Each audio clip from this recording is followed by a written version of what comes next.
இடத்தில் இருக்கும் போது உலகம் உன்னை மதிக்கும். உன் நிலைமை கொஞ்சம் இறங்கி வந்தால் நிழலும் கூட மிதிக்கும். உயர்ந்த இடத்தில் இருக்கும் போது உலகம் உன்னை மதிக்கும்.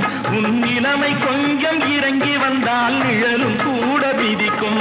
மதியாதார் தலைவாசல் மிதிக்காதே என்று மானமுள்ள மனிதனுக்கு அவ்வை சொன்னது.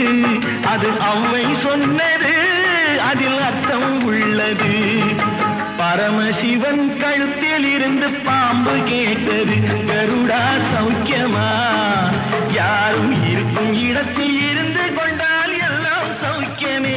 கருடன் சொன்னது, அதில்